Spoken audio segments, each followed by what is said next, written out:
রাধে রাধে বন্ধুরা, শুভ সকাল। কেমন আছো সবাই?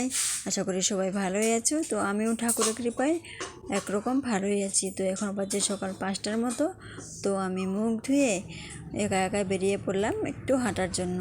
তবে কিন্তু সব কাজ, সংসারের কাজ করার পরে কিন্তু আমাদের শরীরটাকে সুস্থ রাখাটা একদম আমাদেরই নিজেরই কর্তব্য।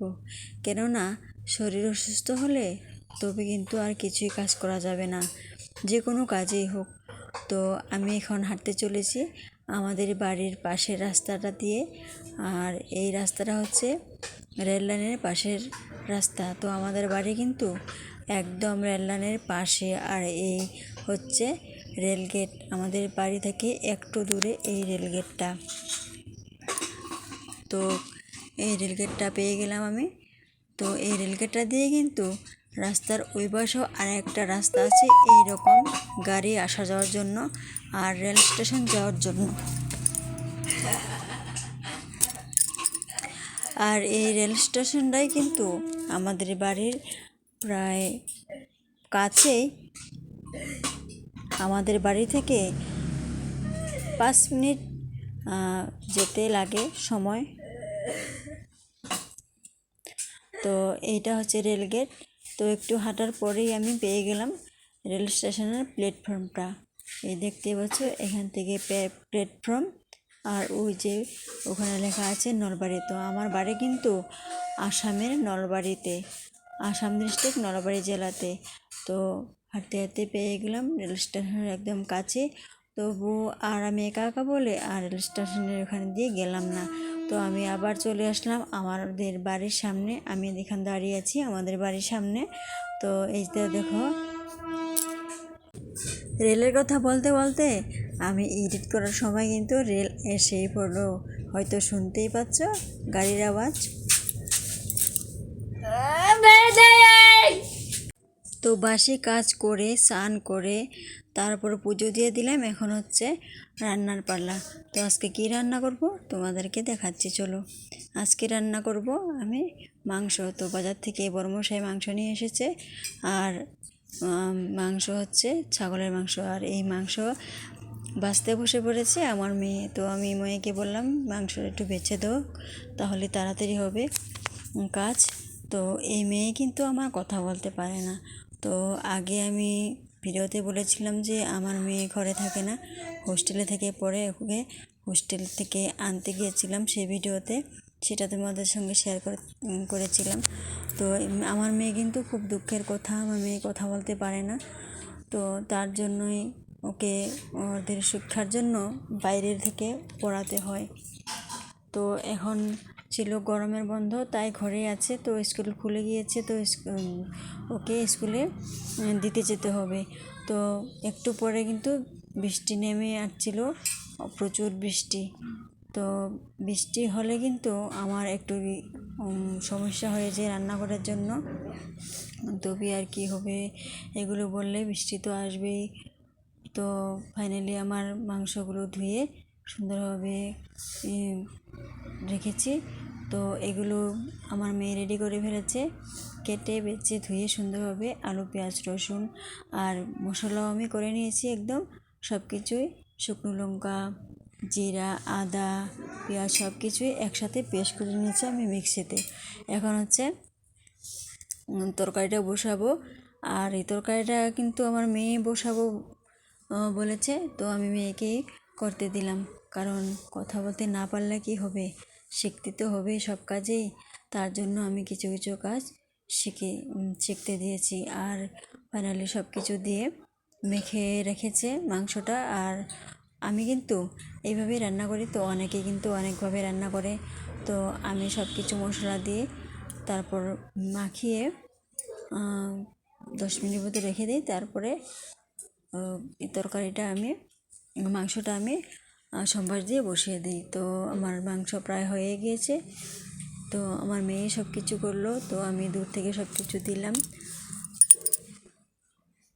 তো ফাইনালি এখন তরকারি হয়ে গেছে, আমি এখন তরকারি নামাচ্ছি। এখন সবাইকে খাওয়া দিয়ে দিব। মাংস বলে কথা, সবাই কখন খাবে বসে আছে। তো ঠেলে আমি সবাইকে খাওয়া দিয়ে দিলাম। তো সেটা আর কি তোমাদের সঙ্গে শেয়ার করলাম না, সব কিছু শেয়ার করে তো ভিডিও অনেক লম্বা হয়ে যাবে। তারপর এই বাসন মাছ মাংস রান্না করলে কিন্তু আমার অনেক বাসন জমা হয়ে যায়। তবে বৃষ্টি তো আর কমতেই ছিল না, বৃষ্টি কমের কোনো নামই ছিল না। তো কি করব, এই বাসনগুলো ফেলে রাখতেও আর ভালো লাগছে না। তারপর আমি মাথায় একটা প্লাস্টিক বেঁধে এই দেখো গ্যাসটাও আমি ধুবো, কেন মাছ মাংস রান্না করলে আমি গ্যাসটা বাইরে এনে এভাবে ধুয়ে রাখি। তো আমার কিন্তু ভালো লাগে না, সব কিছু আমার নিরামিষ থাকে, আর মাছ মাংস আমি আলাদা করে রাখি। তার জন্য আমি সব কিছু এইভাবে ধুয়ে নিলাম বৃষ্টিতে ভিজে ভিজে। তো ফাইনালি এখন সন্ধ্যা 7টা বাজে। তো সন্ধ্যাবাতি দিলাম, অনেক কাজ করছিলাম। তো সব কিছু আর তোমাদের সঙ্গে শেয়ার করছি না, বলেই ফেলেছি। দিলে সব কিছু শেয়ার করলে তো আর ভিডিও অনেক লম্বা হয়ে যাবে। তো আমি এখন বসেছি একটু হাতের কাজ নিয়ে। তো প্রায় দিনই কিন্তু আমি এই হাতের কাজটা থাকলে হাতের কাজ করি, কারণ কিছু না কিছু করতে ভালো লাগে, নিজের ইনকাম করতে, নিজের হাতে কিছু টাকা যাতে আমার বড় কাছে চাইতে না হয়, তার জন্য। আর এই দেখো আমার পিছনে সুতোগুলো আছে, এই সুতোগুলো দিয়ে আমি কিন্তু শাড়ির আঁচলে ডিজাইন করি। তো আজকের শাড়ির আঁচলে ডিজাইন তো দেখতে পাচ্ছ, সব ডিজাইন নয় কিন্তু, আমি কিন্তু আসামের আগেও বলেছি। আর এই আসামের বান্ধবীরা কিন্তু মেয়েরা কিন্তু মেখেলা যত পরে, তারা যে বস্ত্রটা পরে, তাই সেই বস্ত্রটার নাম হচ্ছে মেখেলা চাদর। আর এই আমাদের শাড়ির আঁচল যেমন একটা থাকে, আর এই চাদরের আঁচল কিন্তু দুটো থাকে, দুই সাইডে ডিজাইন করি আমি। তো এই দেখতে পাচ্ছ এইভাবে সুতা লাগিয়ে নিচ্ছি। আর এই সুতাটা কিন্তু আমার মেয়ে লাগাচ্ছে, আমার মেয়েকেই বলছিলাম না, কিছু কাজ কিন্তু আমার মেয়েকেও শিখতে দিয়েছি, শেখাচ্ছি। কারণ মেয়ে যখন হয়েছে, কথা বলতে না পারে তো কাজ করে খেতে হবে, তার জন্য এই দেখো মেয়েকে সুতা লাগাচ্ছে।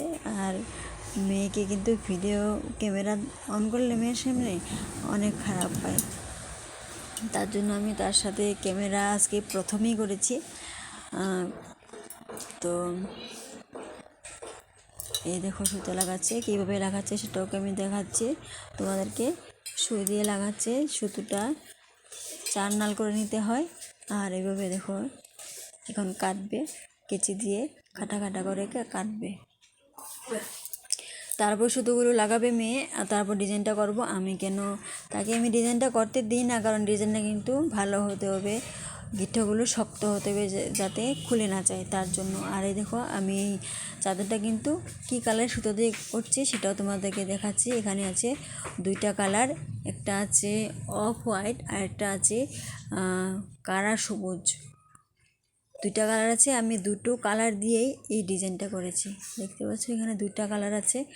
আর যে কাপড়টাতে যে কালার থাকে বা যে কালারের ফুল থেকে, বা যার যেরকম ইচ্ছে, যার কাপড়টা যার যেভাবে ভালো লাগে যেভাবে বলে, আর আমি সেভাবে কিন্তু ডিজাইনটা করে দিই। এখানে আছে অফ হোয়াইট, শুধু অফ হোয়াইট দিয়ে করেছি ডিজাইনটা। আর ডিজাইনটা কিন্তু আমার অনেক ভালো লাগে, আমার প্রত্যেকটা শাড়িতে আমি এভাবে ডিজাইন করে রেখেছি। তো এখানে আজকাল কিন্তু রেডিমেড ডিজাইনও পাওয়া যায় কিনা শাড়িগুলোতে, তো সেগুলো কিন্তু বেশি ভালো থাকে না, আর এভাবে আমি ডিজাইন করে রাখি। তো ফাইনালি কি তোমাদেরকে এইগুলো শেয়ার করলাম আজকের ভিডিওতে। আর এইভাবে দেখো আমি সুতোগুলো রেখে দিয়েছি, অনেক কালারের সুতো আছে এখানে, এইভাবে রেখেছি, দেখতে কিন্তু খুবই ভালো লাগে এই সুতোগুলো, সব কালারের সুতো একসাথে হয়। তো বন্ধুরা, এই ভিডিওটা যারা দেখছো তাদেরকে অনেক অনেক ধন্যবাদ। যারা আমার ভিডিওটা দেখতে পাচ্ছ তারা আমার এই ভিডিওতে একটা কমেন্ট করে যেও, তাহলে আমি জানতে পারবো আমার কোন বন্ধুরা আমার এই ভিডিওটা দেখতে পাচ্ছে। আর অবশ্যই আমি তোমাদের পরিবারও যেতে চাই, তোমাদের ভিডিও দেখতে চাই, তো এই সুযোগটা কিন্তু আমাকে করে দিও। তো আর কিছু শেয়ার করলাম না, আজকের ভিডিওটা এখানেই শেষ করলাম, আরও নিয়ে আসবো এরপরে ভিডিওতে। তো সবাইকে টাটা বাই বাই করলাম, তোমরাও পাশে থাকো আমার, আমিও তোমাদের পাশে আছি। তো রাধে রাধে।